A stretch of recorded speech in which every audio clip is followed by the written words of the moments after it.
Chosen one. Not everyone who approaches you comes with good intentions. Sometimes, the greatest danger does not come with shouts or threats. It comes with smiles, compliments, and sweet words. And that is why this message needs to reach you. Today, we will talk about people who seem harmless, but carry habits that can ruin you. There are those who come close when your light begins to shine. But they are not there to walk by your side. They are there to try to extinguish what God has placed in you. Not every hug is protection. Not every piece of advice is wisdom. And those who are chosen need to learn to see beyond appearances. There is a silent pain that arises from being around the wrong people. People who suck you dry, who drain you, who are only close when they want something in return. And when you realize it, you are already more tired, more insecure, farther from who you were before. That is not a coincidence. It is spiritual contamination. Jesus already warned us, be as shrewd as snakes. This is not about being suspicious of everything, but about not ignoring the signs. The Holy Spirit speaks, He shows, He warns. But sometimes, we are so needy for company that we accept any presence, even if it costs us our peace.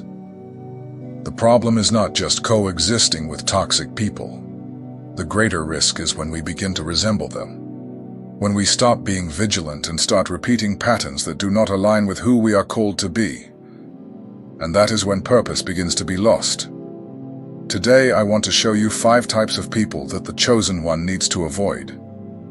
People who speak beautifully but have hidden intentions. People who pretend to help but only want to use you. People who smile on the outside but wish you ill on the inside. You will identify with this, and perhaps you will realize that you are already too close to someone like that. If you feel that this message is for you, follow the channel right now. Because here, you will learn to protect your heart, your faith, and your mission. Not everyone deserves access to what God is building in you. Let's discern with wisdom together. Chosen one. Be careful of those who speak too beautifully. There are people who use the right tone, the right gaze, even verses, all to seem trustworthy. But behind the discourse, there is control. They do not want to walk with you. They want to direct your steps, decide your choices, and shape your heart in their image. These people have a type of gift that impresses. They know what to say and when to say it. They pretend to be advisors, but in reality, they are positioning you as a piece on their chessboard. You become a resource, not a companion. And those who are chosen were not born to be manipulated. They were born to be guided by the Spirit. The manipulator distances you from your discernment. They use phrases like, God showed me that you should. Or, if I were you, I would do it this way. And before you realize it, you no longer know if you are hearing God or simply being swayed by an influence that disguises control as care. If you feel that you need to ask for permission for everything, that you live in fear of disappointing someone more than displeasing God, pay attention. You may be under a spiritual manipulation, and what seems to be covering may be control disguised as zeal. Your mission is too precious to be guided by someone who does not understand your calling. A chosen one who allows themselves to be manipulated wastes time, energy, and identity. Free yourself from this. The Holy Spirit is your guide, and He does not manipulate. He directs with love and clarity. Chosen one. Not all ambition is wrong. Wishing to grow, to achieve, to accomplish. This can be a blessing when it is under the direction of God. But there is a very fine line between healthy ambition and the thirst for power that corrupts. And that line, when crossed, reveals a lot about a person's heart. Be careful of those who seem willing to do anything to get there. People who step on others, lie, manipulate, distort, and do not measure the consequences. all in the name of an alleged mission or goal. These people do not want to grow with you. They want to climb, even if it means using you as a step. Those who live obsessed with recognition, position, or influence lose the sensitivity of the spirit, because they begin to see people as resources, not as lives. And the chosen one can never forget. Our calling is not to rise above others, but to lift up those who are fallen. There are people who get close when you are growing, not to applaud you, but to associate themselves with your shine. They want to walk beside you as long as it brings them advantage. But as soon as you stop serving their interests, the mask falls off. The coldness appears, and the distancing comes quickly. This is the nature of false partnership. It is based on utility, not purpose. And as a chosen one, you need to identify this early, because if you do not notice, you will waste energy trying to keep close someone who was only there for the benefits, and not for you. The thirst for power does not only appear in the corporate world. It also disguises itself in family environments, churches, and friendships. There are people who use emotional blackmail to control, who compete instead of celebrating, who pretend to support you but secretly hope you fail first, just to feel superior. If you are around someone who never celebrates your achievements, who always tries to correct you when you are shining, who constantly compares you to others, be alert. Perhaps deep down this person does not want you to grow. They want to keep you small so they do not feel threatened. The Spirit of God exalts the humble, but it opposes the proud. This word is clear. God does not condone pride, manipulation disguised as leadership, or authority that oppresses.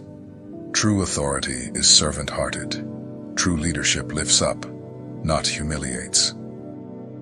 As a chosen one, you are not called to feed anyone's ego, nor to be a stepping stone, nor to live conforming to the desires of people who only think about gaining space. Your purpose is greater than others' vanity, and your company should be selective. Learn to identify hearts that are thirsty for the spotlight and position. They may even use spiritual language, but the fruits reveal everything. If someone needs to diminish you to feel big, that person does not have the maturity to walk beside you. Pray, observe, and distance yourself in peace.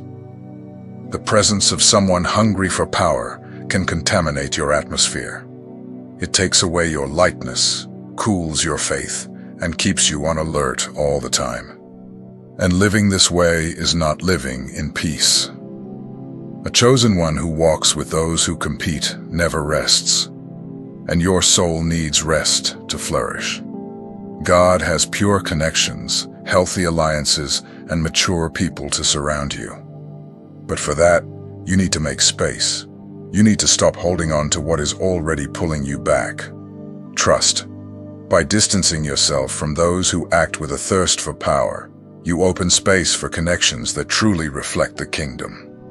Chosen one, not all help is genuine. Sometimes, what looks like support is just disguised interest, and what seems like care is merely a strategy to get close and gain an advantage. The problem is that when we are fragile, our emotional vision can deceive us. We end up allowing the wrong people to become too intimate.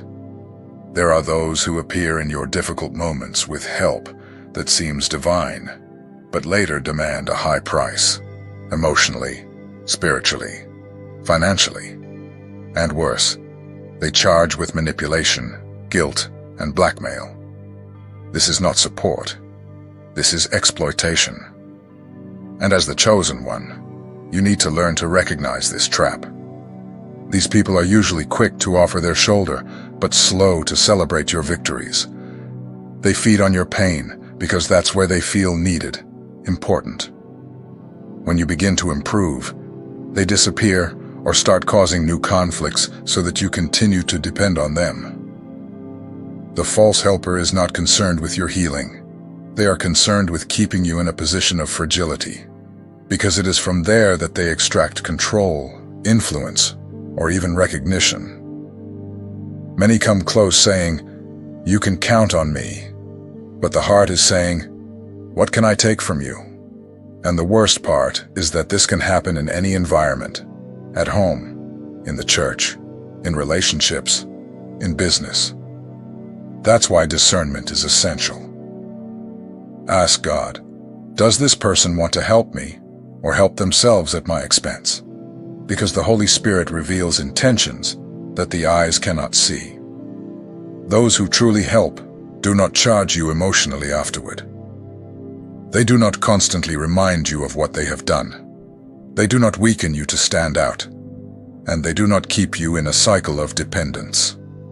True help liberates, strengthens, and brings you closer to God, not to the fear of disappointing someone.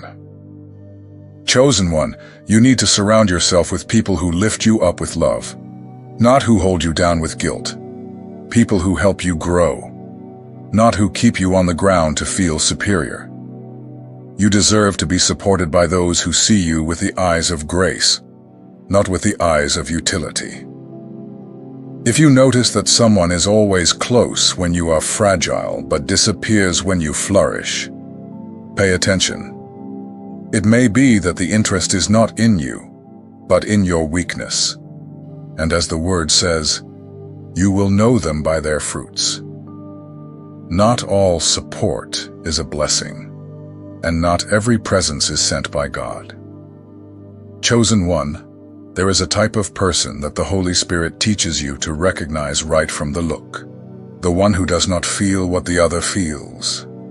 They may smile on the outside, but on the inside they are cold, indifferent, and closed off. When the heart cannot be moved by another's pain, something is very wrong. Empathy is not just emotion. It is a spiritual connection. It is looking at someone who is suffering and being touched inside. It is stopping to speak for a moment and simply listening. It is not mocking anyone's fall, even if that person has already hurt you. Those who have empathy do not rejoice in anyone's failure. But those who do not have it do exactly the opposite. They laugh at the pain of others, make jokes about someone else's defeat, and feed gossip with personal tragedies. All of this reveals a sick heart, and more. An environment that gradually kills your lightness, your faith, your sensitivity. People like this seem strong, but deep down they are spiritually dimmed. They have hardened their hearts so much that they can no longer weep with those who weep. Love has cooled. And where there is no love, there is no God. Because God is love. And empathy is one of the purest expressions of that. You, as the chosen one, carry the essence of heaven. And this essence does not align with coldness. You were called to embrace, not to mock. To lift up, not to push down. To understand, even when you disagree. And those who walk with you need to understand and reflect that same spirit. If someone around you always finds a reason to mock the pain of others, tells offensive jokes, and makes comments that belittle those who have fallen, be alert. You are not called to this type of coexistence. The light you carry disturbs those who prefer to live in the shadows. And the worst part is that many times, these people pretend to be just joking. They disguise their malice with humor. They use phrases like, "Don't take it to heart," or "It's just a joke."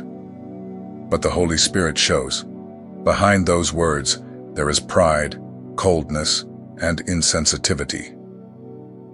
The chosen one needs to protect the environment where they plant their faith. They need to be close to those who share in the pain, celebrate victories, and respect the processes.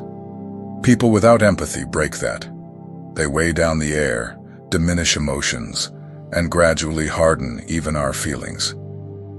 And there's more. When you spend too much time with those who lack empathy, you may end up becoming similar.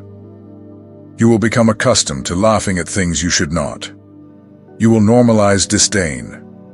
You will distance yourself from compassion. And when you realize it, you no longer feel as you once did. Do not allow the coldness of others to extinguish your fire. The chosen one is sensitive by spiritual nature. And this is not weakness. It is strength. It is presence. It is the Spirit of God manifesting in the simplest way, caring for others. Distance yourself in peace and silence from those who have lost the ability to feel. Because without empathy, there is no true communion. And you are called to live in communion with God and with people who share the same essence. Chosen one, your trust is something precious. It should not be given to just anyone. When you open up, share your pain, and reveal your secrets, you are exposing parts of your heart. And not everyone has the maturity to handle that. Worse, some turn your vulnerability into ammunition. There are people who listen not out of love, but out of curiosity. They pretend to be trustworthy, offer a shoulder, but behind your back, they note what you said. They keep everything, and at the first opportunity, they spread, distort, and comment. Your pain becomes a story. What was intimate turns into public matter. Those who betray your trust do not only break an agreement between two, they break something inside you. They make the heart doubt, close up and withdraw. And gradually, you become more suspicious, more silent, more distant even from the right people. All because of a betrayal, poorly healed. And you know what's worse? Many of these people act as if they did nothing wrong. They say it was just a comment. I just vented to someone, or I didn't think you'd mind. But those who love, protect. Those who respect are silent. Those who have fear do not expose. As the chosen one, you need to learn to guard what is sacred. And your story, your struggles, your pains are sacred. Not everyone who seems trustworthy is. That's why you should pray before you speak. Seek guidance before you open your heart. Because a misplaced word can create an unnecessary storm. The betrayal of trust is often not carried out by enemies. It is done by those who were close. People you never expected. Individuals who once prayed with you, cried with you, and yet exposed you. That hurts. But it also teaches. It teaches you to choose better, observe more, and trust wisely. Forgiveness is necessary, but trusting again is not always. God teaches us to love, but also to be prudent. You can forgive and still stay away. You can bless and still not open certain doors again. This is not bitterness. It is maturity. It is protection. Chosen one, not everyone deserves access to your innermost self. Some were only sent to observe, others to test your discernment. But there are also those whom God set apart to walk with you. And these, He Himself confirms in your spirit. Stay alert. The Holy Spirit always warns. Protect your words. Honor your own story. Guard what God has entrusted to you as something valuable, because it is. And if someone has shown that they cannot handle it, do not confront. Do not argue. Just remain silent and move on. The light walks in peace. Chosen one, not everyone who walks beside you vibrates with your light. There are people who applaud on the outside but are secretly hoping for you to stumble. Not every friend is sincere. Sometimes envy comes disguised as a smile, advice, or concern. Envy is silent. It does not scream, but it observes. It does not attack, but it is bothered. It cannot stand to see you well, even if it does not say so in words. As soon as you achieve something, live in peace, or smile for no reason, that person begins to distance themselves, criticize you, or act strangely.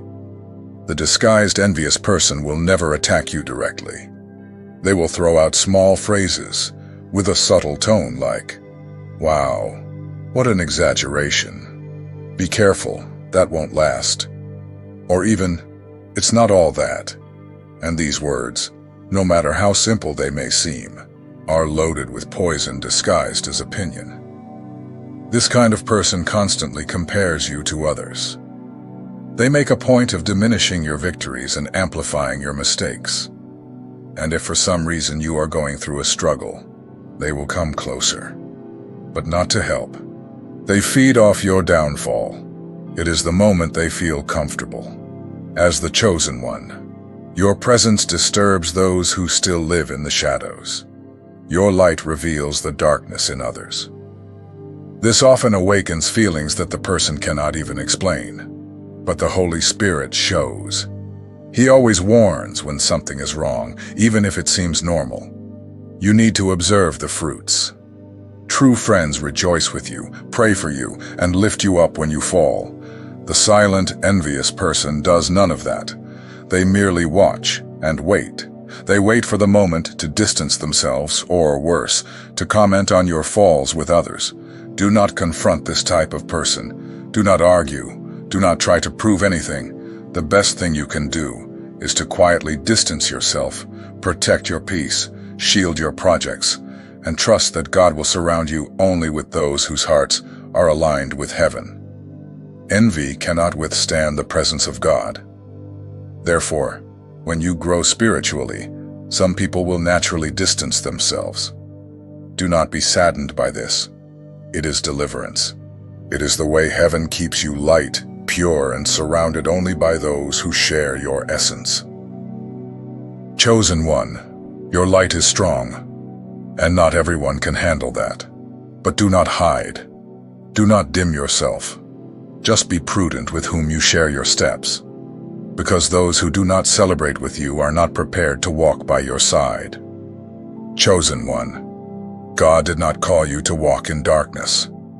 He has placed something precious inside you, spiritual discernment, a type of vision that goes beyond what the eyes can see. It is that inner alert that screams when something is not right, even if it seems beautiful on the outside. This gift is more valuable than you imagine. Many stumble because they ignore the signs. They want so much to maintain peace, to please, and not to appear harsh, that they end up silencing the voice of the Spirit. And when they realize it, they are already surrounded by the wrong people, trapped in emotional cycles, carrying weights they should never carry. Discernment is God's way of protecting what He has planted in you. It is like an invisible fence that shows who can get close and who should stay away. But for it to work, sensitivity is required. It takes prayer, listening, and the courage to obey when He says, "Do not trust." It is not about paranoia. It is about vigilance. Not everyone who smiles has good intentions. Not every compliment comes with admiration. And not every approach is out of love. Some people come as traps. And you, as the chosen one, need to discern this before damage occurs. Many people get hurt because they want to prove love where God only wanted to teach prudence. Do not insist on keeping close those whom God has already shown you cannot walk with you. Your heart is too valuable to continue being given to just anyone. You do not need to judge anyone, but you have every right and duty to protect your peace. Discernment is not meant to condemn, but to preserve. It shows you with whom you can open your heart, and with whom you should maintain a respectful distance. And yes, there will be moments when discernment will ask you for silence. It will make you step back without fanfare, without justification, without drama. Just leave. Because those who are led by the Spirit do not need to explain themselves. They just need to obey. And this is spiritual maturity. Chosen one, everything that God has given you is sacred. Your faith, your mind, your dreams, your energy. You cannot hand this over to the wrong hands. Therefore, before you trust, pray. Before you open up, observe. Before you cling, Ask God if this person was sent or permitted. There are connections that God blesses and others that He simply tolerates. Your mission is to know the difference. Discernment is like an internal radar that protects your paths. And the more you activate it, the safer you become. Fewer distractions, fewer traps, more focus on purpose. You do not need to seek revenge, explain yourself, or try to fix what the other insists on breaking. Just step back wisely and move forward in faith. You have been called to walk in the light, and the light disturbs those who are in darkness. But do not hide out of fear of being hurt. Just protect yourself. Pray more, speak less, and trust. God is shielding your path. If this message spoke to you, share it with someone who needs to awaken. Write in the comments, "God will show me everything." And remember, chosen one, those who are set apart by God never walk alone. Follow the channel, because we still have many directions from above to share. The journey continues, and you are not alone. Pukal.